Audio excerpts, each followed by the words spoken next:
What's up, guys? So I am here today. I know I got the fans on again. I know I'm making noise. So this is what I'm doing now. I got this side done. These are the brakes. Luckily the calipers are good, which is great. It looks like the guy before me did a pad slap. So I put my old rotors on, I put my old pads on because, you know, they were already grooved to these pads. And I fitted them into this caliper, which I didn't even need to compress it, which is great. That could also be the reason why there was so much low brake fluid, because they didn't do new rotors, so they might have squeezed the hell out of the rotors and all of the fluid was just in the actual system. So that's a good sign that the brake lines just probably were working, but we're on their way out. But it doesn't matter now because we got new brake lines. So I'm gonna show you what the other side looks like, because I haven't done that side yet. This is what I'm gonna get on now. They are so bad. The pads are not that bad, but the rotors are terrible. So I'm gonna get crack-lacking on these, and then let me show you. This is where I got the other pads and rotors from. If you guys remember, this is the rear end from the other car that got totaled. The rear end was fine, the front end was fine. So I have all this stuff still. I will be swapping over the front brakes from the other one. These are the rear brakes. I put the caliper back on. These calipers might go on to that car as a second setup for a dual caliper setup, and I'll link a hydro to it. So I gotta get those off and then get the pads and the rotor off of that one and get the other setup off. So I think I'm gonna start with that side because that side is gonna be harder to do, and then I'll come to this and then I'll grab this one off there and put all that stuff on there. All right, let me get to it.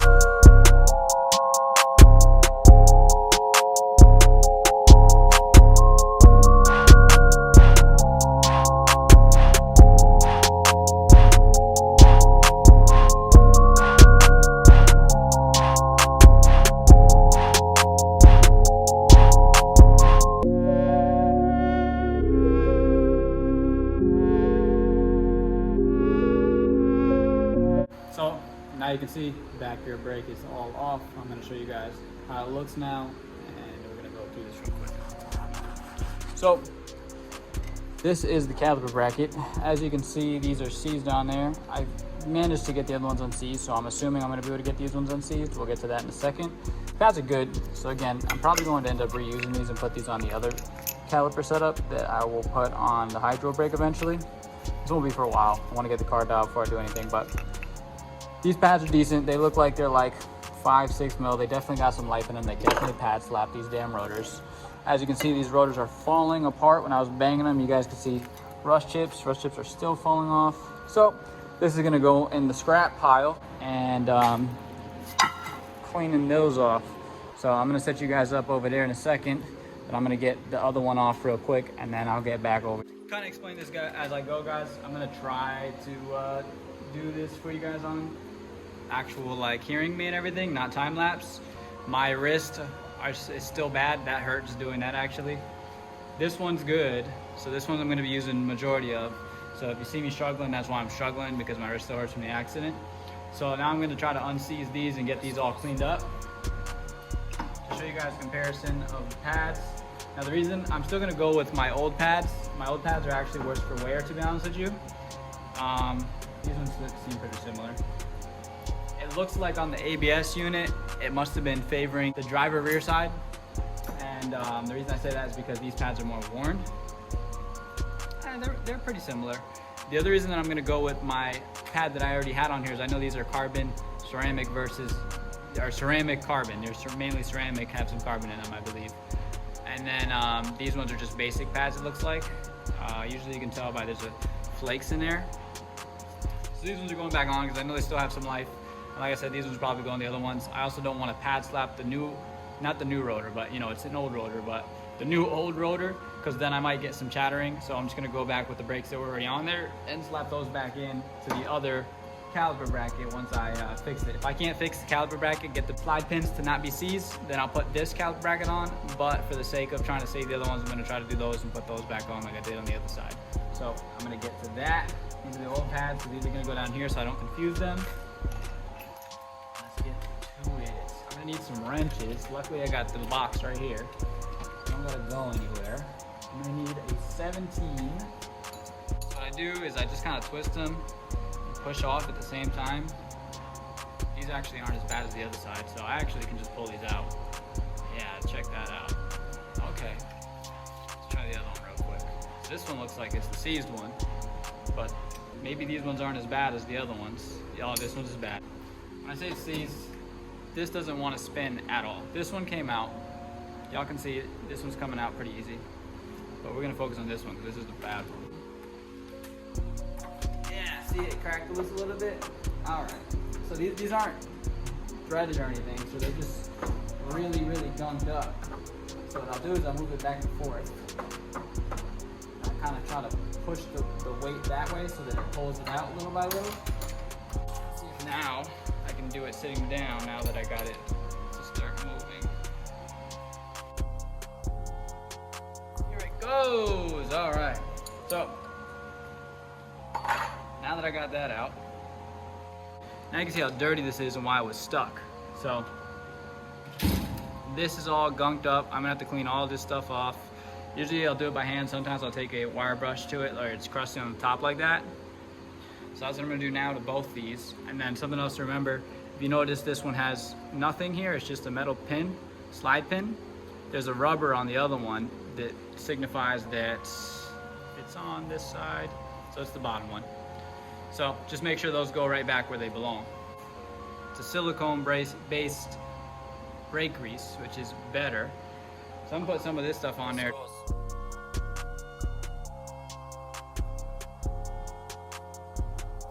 This should slide freely. As you can see, I can do it by hand. Usually it'll pop back out. This one's pretty old, so it probably won't pop back out that well, but we're gonna do this one now, which should be a lot better, look a lot better. And then we're gonna get back to the car over there. Y'all see me over there. All right, guys, so that one's back on.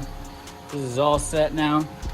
Everything's all tightened. I tightened everything. It's the caliper bracket, the actual caliper. So everything's on there, everything's re-greased. These are all good to go. The next thing will be the fronts. Got all the stuff off, got all the brakes, calipers off. That's the difference between the 4-pot and the, I think it's dual piston setup. And I totally forgot I gotta take the brake dust shield off. Now, I'm not going for a crazy margin build, or I'm trying to make the car as fast as possible. If I did that, would have got less heavy rims, you know, smaller rims, like 9.5 or something, but still, these do make a huge difference. So this is gonna make my sprung mass a lot lighter compared to if I had these on. These are a lot lighter. Yeah, it's only a few pounds, but it makes a huge difference. Granted, I way overbalanced that out with the rims being 18 by 10.5 in the front, so it don't really matter, but at least balances me out a little bit. These are a lot lighter than this, and per corner that's a lot for sprung weight, and that'll definitely make the feeling different in the steering and how the car reacts to the bumps and everything.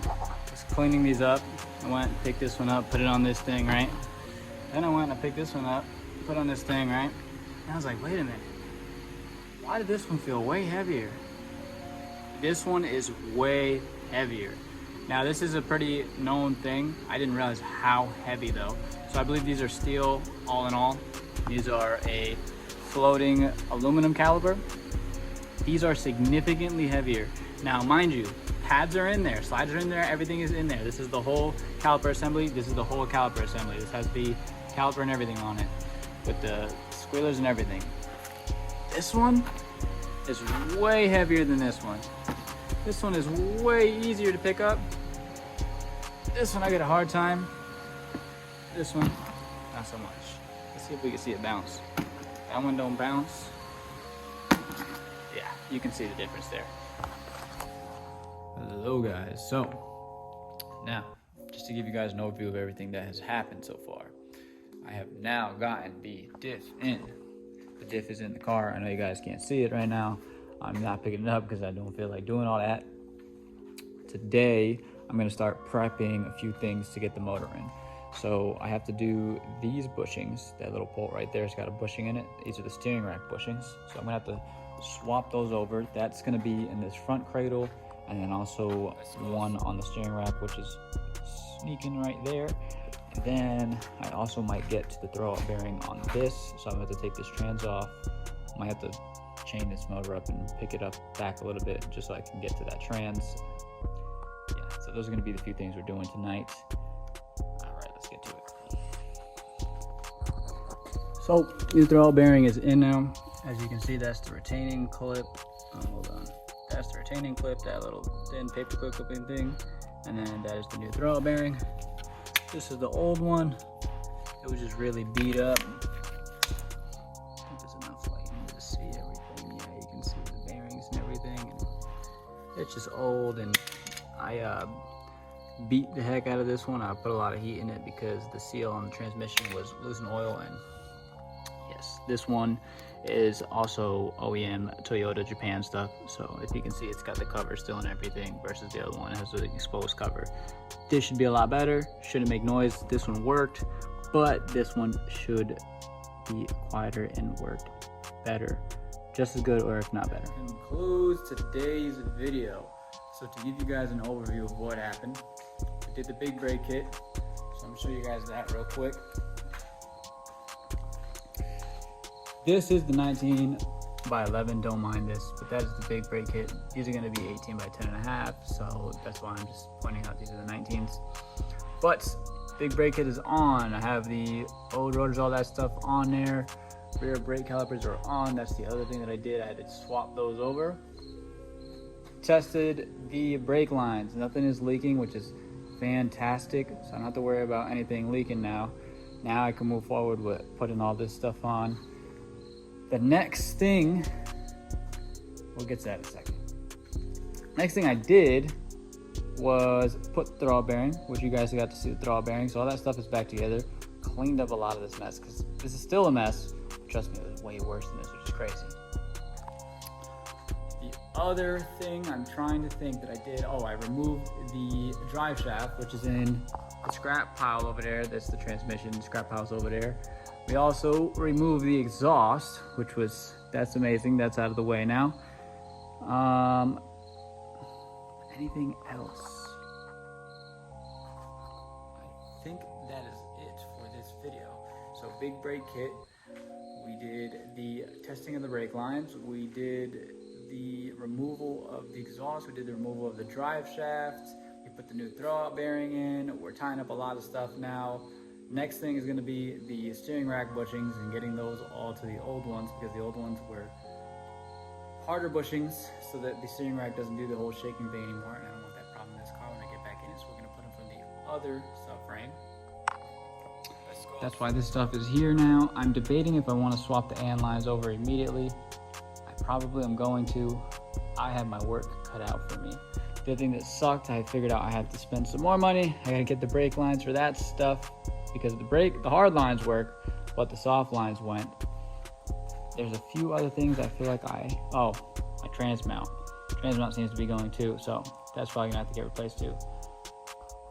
It just prolongs the amount of time it's gonna take, because I had to order more stuff, spend more money.